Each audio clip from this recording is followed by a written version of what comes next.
Welcome into the Michigan Football Report here on a Friday. We've got our social media question and answer session. I got a ton of questions from you guys on Facebook, YouTube, Instagram, Twitter, etc.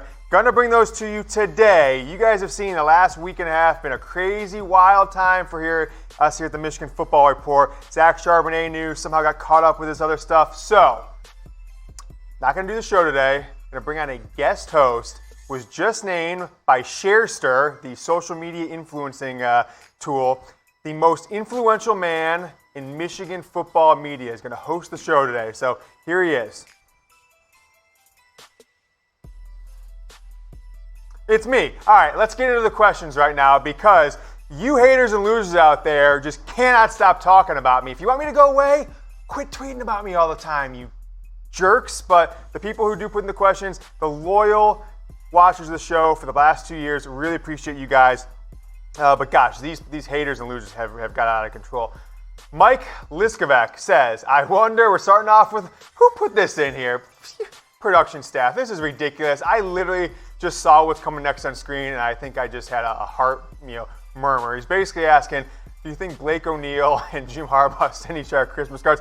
I think they're putting this in here to make this show more authentic. I don't get to see the questions beforehand, really, like what order. We got a couple hundred questions, which order they're coming in. So you guys see this play, the Blake O'Neill drop punt against Michigan State, one of the worst moments probably of my entire life. So I don't think they're selling each other Christmas cards. Mike, thanks so much for the question, and thank you for just ruining my day. I'm going to have to go eat some worms or something like that after this. It's brutal, but have an offer for you guys. Got the game coming up tomorrow. If you watch this on Friday, you may watch it on Saturday morning before the game. Predict the score below here in the comments on YouTube and on the Michigan Wolverines by Chat Sports Facebook page. Put the exact score and who is going to win. Don't give me a 14-7 or a 42-10. You got to put the winner because, of course, there is some level of accountability we got to have here. So put the score below right now in the comments and who's going to win the game. You get it right, and you're the first one to get it right. Timestamps, we'll send you $25 via Venmo. And by the way, if you do it, give us a little nudge. Because we get so many of them, we usually don't get back to check until Tuesday, Wednesday in the week. So go ahead and say, hey, I won, give me the money if you did, because if not, we might have to wait a few days. Next question, Trey Stoneking. James needs to get his eyes checked, no doubt about that. Do you think Daxton Hill will transfer after this season? I do not think Daxton Hill will transfer after this season. I actually think he's got the right attitude from what I've heard. I think that the story that came out about how he flipped to Alabama and back to Michigan, the sincerity that went back into that flip back to Michigan, from what I've heard about his family, I think he's the kind of guy that you want in the Michigan football program and not one of these players that is kind of out looking for himself and trying to get his stats. I expect to see Dax a lot more in this Rutgers game than we have. We got him for one play in the secondary against Wisconsin. I expect to see him with double-digit snaps on the defense on Saturday. Next question, Mike Liskovec again. How does Harbaugh gain respect from the college football world? Last 6 games have gone, especially top 15 combination, and we don't even get out of the front door. Regain control of your team, Harbaugh. It's been a mess. The 5 games for sure. You go to the Indiana game, that one was ugly. And if you even think about going back to this Rutgers game last year in the first week or two of November, even though Michigan won the game, I actually watched that game from a pub in Europe, in London, with a few other Michigan fans, and it's the only place in the entire country of Great Britain that had the game on, I think. And that was an ugly game too. So it's been 6-7 games of just rudimentary play. You get blown out 3 straight times. 3 straight top 15 teams: Ohio State, Florida, Wisconsin. A lot of stuff I saw from Josh Gattis of his press conferences this week, talking to the media, I didn't like. It was the old, it works in practice, and we're not executing line, which to me, I never hear Dabo Swinney or Nick Saban say that, really, hardly ever. Maybe sometimes, Nick gets blown out in the national title game, he points some blames, whatever, but Josh Gattis, you can't just keep saying, oh, we put the right plays in, the players don't do it. At some point, Lincoln Riley's quarterbacks keep making the right plays, so where's the disconnect here? That's a good question from Mike. Let's ask you guys this question. Is Jim Harbaugh on the hot seat? is Mr. Jim Harbaugh, the savior. One called him the Messiah of Michigan football, the man who could take over the Big Ten, coming in from the NFL after 4 years with the 49ers, a nice stint with Stanford. Is he on the hot seat? 1 for yes, type 2 for no. I saw this out there a couple, someone tweeted. I get mixed up with the conversations that are going on the internet. We need to consolidate into one app or something like that, all these conversations. Nevertheless, someone said Urban Meyer came in to Ohio State and Michigan was a disaster, so he had it easy. Harbaugh came in and Ohio State was good. Do we forget, folks? Do we forget? Michigan was coming off of an 11-2 season when Urban Meyer got that job. So don't say Michigan was a disaster. They came off an 11-2 season where they won a then BCS game, a Sugar Bowl against Virginia Tech. So I don't think Urban Meyer came into any worse situation than Jim Harbaugh did. Next question coming up from Instagram. Ian Kernachin, is 8-4 a reasonable record for this season? The first quarter, the second quarter, this first half against Rutgers, I think is going to tell us a lot. If Michigan is struggling on offense, if the play calling is as abysmal and as uncreative as we've seen for the first 3 games of this year, lost in space returns to Michigan football like it's shown the last 3 games, then 8-4 is the best you're going to do at this point, because you're not going to win, 3 of those 5 games there, are you, to finish 9-3? I don't see that happening. So 3 games against top 25 games against top 25 competition, 4 against top 14 competition, all getting started 8 days from now against number 14 Iowa, homecoming on October 5th. Folks, Michigan is a now 28-point favorite. 28-point favorite against Rutgers tomorrow. 48, 47 was the over-under? 49? 49 is the over-under. 7 touchdowns going to be scored in this game? I don't know. I don't have as much confidence in Don Brown's defense as I once did. I'm betting on this game tomorrow. I might put my bets out there on Twitter. Might just do it to my private betting group. I'm doing it with BetDSI, promo code GoBlue. 120% deposit bonus. Go to chatsports.com/bet. Let me just do a quick breakdown for you guys. I'd like to get started betting on sports. I'm going to go to BetDSI. Promo code GoBlue. Deposit $100. Oh my gosh, there's $220 in this account for me to bet with. Best promo code on the internet. If you think Michigan's going to win by 28 points, go ahead and bet on that. If you think lost in space returns, put some money on Rutgers. Wouldn't be the first time someone bet against their team. Next question, kissed by the sun at redpill_thinker. QBs can't read, or is O-line just trash? It's an interesting username by this guy, redpillthinker. I guess it's a little bit of both, but I have seen plenty of quarterbacks do good without world-class offensive lines. And with the running game being so terrible right now, not being able to do anything, I would probably say that even though I love Shea, it's Shea season, Team Shea, I would put the struggles probably, as much on the quarterback, but gosh, it's tough. I'm going through scenarios in my head. It's that gif from The Hangover. I've got numbers going on in my head. I'm just going to say Shea season, Heisman. I'm blaming the O-line. That's the thing, because the running game's not doing anything either. So it's got to be the O-line. 4 returning starters. Little John returning to September 2018 form. Who will start at quarterback, though, is a question that is not going away. Dylan McCaffrey, not going to play. You saw that a couple days ago. Shea Patterson, still hurt. Jim Harbaugh, whether you believe him or not, he said that Shea left the game. That's why Dylan McCaffrey started the second half against Wisconsin. McCaffrey went out in the concussion protocol. Could Joe Milton against Rutgers get the start? I want to know from you guys. Type below. It's going to be Milton. It's going to be McCaffrey. It's going to be Cade. It's going to be, I'm forgetting the kid's name. Cade McNamara. Sorry, the true freshman. Could it be J.J. McCarthy? You never know, folks. Come on, stop it. Yoder said a high school kid's going to start. I think some people think that J.J. McCarthy probably could do a better job than we've seen from the quarterback position at Michigan. Next question. Basically a celebrity at Wolverine, at _Wolverine Center, _ what was the biggest defensive issue in the Wisconsin game? That defensive line and their inability to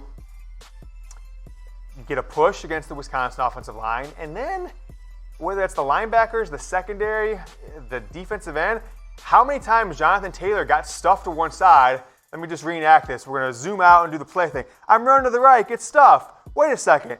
There's field over there. Touchdown. And he just goes to the other side of the line. So no contain at all from the defense. The defensive end didn't hold his ground. The linebacker, people didn't play in their lanes. I don't know what Don Brown's defense is doing, but I've seen enough people out there who analyze this stuff for a living that say Don Brown has been figured out. So we'll see what happens over the next 2 months. But it could be a thing where that aggressive defense just doesn't have the effect that it used to. Michael Schultz asking this question, what's Harbaugh's excuse for losing in Madison? Well, from his press conference, we were outplayed, we were outcoached, we were out-executed, we were outmanned. I'm not 100% sure what his excuse is, but it's a pretty consistent thing. When Michigan's at home, the home crowd and the touching the banner and the band and the Michigan Stadium, that is the motivating factor for this team. Can Jim Harbaugh, when that stuff's not there, can he not give a motivating speech? Can he not prepare these teams? Because their road record, abysmal. 1-6 against top 25 teams on the road. The only win coming against an eventual 7-6 Michigan State team that was ranked 24th last year. Guys, how many turnovers will Michigan have against Rutgers? 9 turnovers through 3 games. That's 3 times more than they had through 3 games last year. 3 turnovers last year in the first 3 games, 9. 4 more against Wisconsin. The no turnover chain didn't do anything, did nothing to stop the turnovers against Wisconsin. How many turnovers will Michigan have? And it's not just interceptions. I know, turnovers, interceptions. I get when you have a quarterback who throws the ball, interception a lot. Like John O'Corn threw a lot of interceptions. We've had plenty of those throughout the year. But the fumbles are just unbelievable. It's almost like every single time Michigan has the ball in their hands, I'm expecting to fumble. So I answered the question. I'm just going to go 2 because I don't see any other way that it's not. That would be lucky to get 2 at this point. All right, next question, Nick Myers. What are the chances this is Harbaugh's last season? I don't really have a source or any information, although some folks that I trust and believe they have sources have been emailing us some crazy things lately about Harbaugh stepping down. I don't think it's well sourced enough for me to report on it yet. But the betting odds will tell you that Jim Harbaugh being Michigan's coach next year is less likely to happen, than him not being the coach is more likely to happen than being the coach. So the sports books are putting out odds. We can toss those up if you want, but here's the odds. The odds that Jim Harbaugh, after the Wisconsin game, will be the head coach. If you say yes, it's even money. But if you say no, you've got to put up 140 to win 100. So the odds are in the favor of that he will not be the Michigan's coach. They want you to put up more money to win less if you say no. So that's what the sportsbooks think. Okay, we don't want to take a bath in this one. We think that it's a good chance that Harbaugh won't be the coach. They put some candidates out here. We'll show you. I don't know where they get these names from. If this was the list that Ward Manuel, who I have,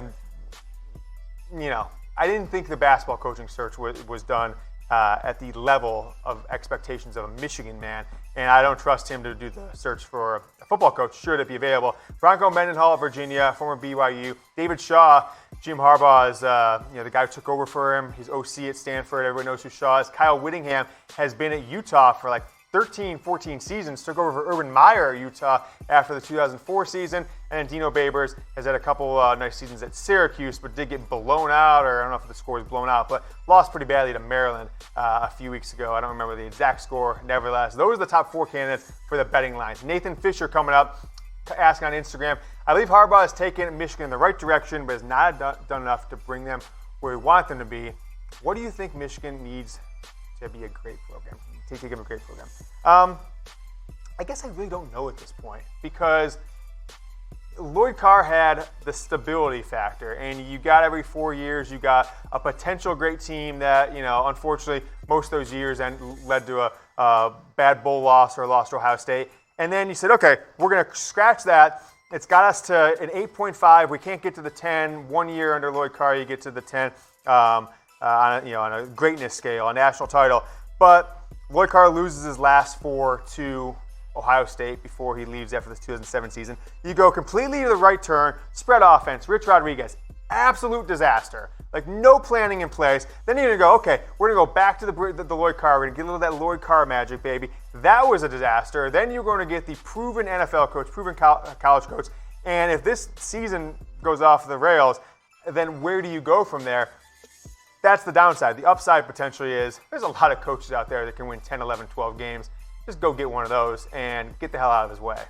Right? So that's that. Guys, you saw it last week. You saw it earlier this week. Action Network is where I make my picks, or where I make my picks, or get the information to make my picks. It is literally like having Gray's Sports Almanac from Back to the Future. You go in, you see all the betting trends, right? You know exactly what teams do good, when they do bad, if they're good road teams, bad road teams, good favorites, underdogs, everything. If you are going to put money on sports, if you put down as little as $5 or $6 on a game this weekend, use the Action Network to get insights and analysis. See where the public's putting their money. See where the big-time pro bettors are putting their money as well with the Action Network app. Go to chatsports.com/deal. You do it right now before the end of the month. 40% off. Takes your subscription from $9.99 a month down to $5.99 a month. Guys, that is like half the price of a meal at Chick-fil-A. So go do it. Have insights, analysis, and know when you're talking to your friends all the trends when it comes to sports betting and where you're putting your money. All right, next question from Instagram. Again, Wolverine center James Yoder, who you personally want Michigan to hire if they were to fire Jim Harbaugh. Like, I think Michigan is too concerned of a program with their public perception to fire Harbaugh because, you know, he's a Michigan guy. What would that say to other people? If you fire a coach who wins 10 games in 3 of his first 4 years. So if Harbaugh was not the coach at some point, I think it would be one of these things like, okay, let's just tell them it's something. You know, I'm not saying this could be. You speculate. Health reasons, spend more time with family, need time away, whatever it is. Or Harbaugh would take an NFL job, although I don't think there's an NFL market for him at this time. The game has completely changed since he left. But, I don't think the guy would take the job, but I would offer a 7-year, $75 million contract to Lincoln Riley to start. He's, 36 years old. There you've got your coach for 20 years plus. And if he says no, you go strong at Canada. So someone said this a while back, a radio guy. He said, you find your top 5 guys, no matter who they are. Dabo Swinney, he's young enough to come in and be Michigan's coach. I don't think he'd take the job, but you make him say no, right?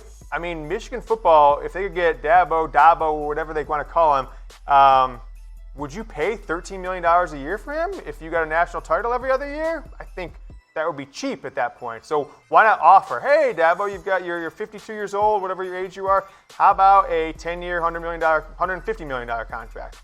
Cool, hook them, right? That's that. So I would go after the biggest names. They did that with Jim Harbaugh. They got him. Michigan ties. We'll see what happens. Next question from Sean at Coach Stu 33. How and what does Michigan need to do to right the ship? I'm sick of listening to that blowhard Valenti. If you're talking about Mike Valenti, the Michigan State, I don't know, he's kind of an ignorant guy to listen to on the radio. So stop listening to him. Listen to us more. You can take the show with you on the go, have it in the background on your phone, the podcast app for iPhone, on Google, chatsports.com/Yoder will redirect you there. Search it, listen to us more. But the question, what does Michigan need to do to right the ship? You put confidence in this offense, right? That's number one. Having Shea Patterson dropping back there with 5 different passing options, 4 of them tightly covered and 1, maybe has a foot is not the way to do it. Get him some completions, whether it's a 3-yard slant, whatever, and then take advantage when you do go downfield. Instead of trying to force it into a window on the sideline, toss it downfield to Nico Collins, Streak Black, DPJ if he comes back. Play to your strengths. Michigan does not play to their strengths many times under Jim Harbaugh, but certainly this year with Josh Gass. Question, will Michigan score 35 or more points versus Rutgers? In this offense that put up 40 against Middle Tennessee State and then 14 back-to-back regulations, 14 in regulation against Army, 14, and that was kind of a pity 14. If Wisconsin kept their starters in pedal to the metal, that game would have been 55-3 at best. Can they score 35 against Rutgers? They scored 78 3 years ago, so this may be a good balance of where is the Michigan program with Jim Harbaugh's players. 1 Brady Hoke recruit left on the entire team, Lil John Runyon, versus Harbaugh with a team full of Brady Hoke recruits, right? Is he better at coaching someone else's players or his own players? I think that's what 2019 and maybe 2020 is all about. Type Y for yes, type N for no. Next question, Corey Wright 3, _3, Wright 3. I don't think Gattis is qualified to be an OC at Michigan. I believe he's lied his way in. What do you think? I mean, we did a show about this on Wednesday, and the accusations and information out there is pretty damning. If this thing doesn't work out, this could be one of the things that you're just like, gosh, Harbaugh, are you serious? Like, you made this guy with no proven track record of being a play caller, with his last two bosses not offering him an O-coordinator job. You're going to hand your future over to him, the future of a million Michigan football fans out there. You're going to put the future in Josh Gattis. I mean, cool if he's doing great, but this has been as bad of a debut. This is worse than Rich Rodriguez's debut in 2008 on an offense. I mean, at least in that year, you had some breakout plays. Do you think Gattis, though, is he going to be the OC in 2020? Can Josh Gattis last more than 1 year? He's not getting a head coaching job, and that was what I think he thought he was going to get by coming to Michigan for a year or two. Speed and space is going to rebrand to lost in space until proven otherwise. Type 20 if he will be the OC next year. 19 if he will not. Want to know from you guys, I'm typing a big 1-9. I don't think it lasts for Gattis because I just haven't seen anything out of him other than a lot of talk and then a lot of excuses in the 9 months he's been on Michigan's campus. Next question, Donald Anderson coming from Facebook. Is Harbaugh that dumb to hire someone like Gattis? Harbaugh will continue to be an offensive coach to the end of the season and then be gone. What Harbaugh will continue? Okay, cool. It seems a little odd, doesn't it, that you would be a football coach for 15, 16, 17 years now, going back to the 2003, 2004 season at San Diego, that you would be in professional football and college football as a very famous player going back 35 years since the mid to early 80s, and you are going to take this portion of your team that's struggling and put it in the hands of a guy you've never met before. I think that's pretty interesting. If it worked out, you look like a genius. If not, you could end up being a 2-2 team that loses to Rutgers. Next question, Mike Bowers. Why do you? These questions are tough to read sometimes. Why do you bring in a guy to run the spread when all the players recruited not to run the spread? Well, it's a good question. And I think there's a lot of people out there saying, oh, DPJ and Freak Black, they're NFL wide receivers. I get those concerns. And the offensive line is a run-blocking offensive line. I get those concerns. But, I mean, guys, are you really telling me that Donovan Peoples-Jones or Freak Black, I know Peoples-Jones didn't play, are you telling me that Nico Collins isn't faster than a non-scholarship player from Army? Are you really telling me that Nico Collins can't jump higher than a defensive back from Middle Tennessee State? So maybe those concerns come up later in the year, but these are still football players at the end of the day. And we have seen so many offenses go from pro style to spread in the last 10 years in college and do it flawlessly that I don't think there's really any excuse for that. If you have a quarterback who can throw the ball, there's still routes. You're on a grass field. Throw the ball to guys who are open. It's not about players at this point. I do think it is about the philosophy of the offense. Who, though, will lead Michigan in rushing yards versus Rutgers? It will not be the talented running back Dylan McCaffrey. Oh, no, wait, he's a quarterback who led the team with like 20 yards on 3 carries last week against Wisconsin in one of the most abysmal rushing performances I've ever seen from a Michigan football program. Who will lead the team in rushing yards versus Rutgers? Is it going to be Zach Charbonnet? Is he going to go back out there and that, reportedly injured knee? Working through something knee, I'm sorry. Is it going to be Christian Turner? Drew Wilson going to come back? Ben Mason? I don't know who's going to lead rushing. I have no idea. I want to know what you guys think. See who knows their stuff on Michigan football. Next question, Arnold Lawrence. Would I be bad fan if I take Rutgers with the spread? No, I think, Arnold, you would just actually probably be a smart fan because, Michigan could end up winning this game 45-0, whatever. It's not going to change anything on how I feel about the season until they do it against Iowa, until they do it against Penn State on October 19th. But Michigan's a 28-point favorite. A smart football fan probably is putting money on Rutgers, and if you put down some money, don't put enough money down where you're going to be freaking out if you lose it. But, you're probably going to end up winning it because this team has not shown that they're going to put up 28 points in any Big Ten competition, Rutgers or not. If you're going to do it, though, make sure you do it at BetDSI. Promo code GOBLUE gets you 120% deposit bonus. Chatsports.com/bet. Promo code GOBLUE, 120% deposit bonus to place bets on college football, NFL, NBA. You can put money on Shea Patterson winning the Heisman. You can put money on whether or not Jim Harbaugh will be at Michigan next year if you've got a really interesting take on that. Next question, David Patterson. Michigan dropped in the polls because they look like shit Yoder. Well, I don't know what shit Yoder is supposed to look like, but there's no media bias. Do they look like a top 20 team through 3 games to you?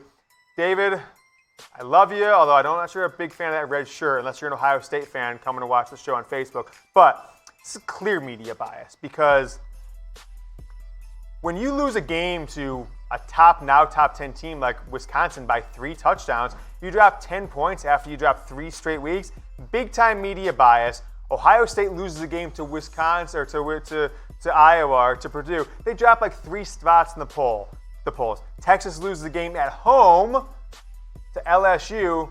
They're back in the top 8. Media bias big time. It's always been that way against Michigan, and it always will be. That's why I am becoming probably the most powerful man in college football media. Close, already Michigan. We're going to stomp that media bias out, you and me. We're not going to let them do it to us. The mainstream media, can't trust them at all. Here's the betting matchup, folks. 28-point favorite for Michigan, 49 over/under. Start at 29 and 27. Why are those numbers important? Well, usually the lines are in increments of 3 or 7. So you'll see like a 3-point spread, 7, 14, 17, 21. So the sports books want to make sure that they get a little bit of action on both sides to make sure that everyone's not piling on one side. Sometimes they still do, but want to know what you guys think the score of this game will be. See if one of you can predict the score, and if you do, we are going to send you $25 via Venmo. First person right now watching here on YouTube, watching here on the Michigan Wolverines Facebook Live. First correct score and we'll send you $25 via Venmo. That's that. Thanks so much for watching the Michigan Football Report here on a Friday. If you want some more Michigan football videos, I got my Josh Gattis rumors, some rumors on Jim Harbaugh's job security. If you haven't yet, hit this big subscribe button. Hit it. Subscribe to the channel. Go Blue.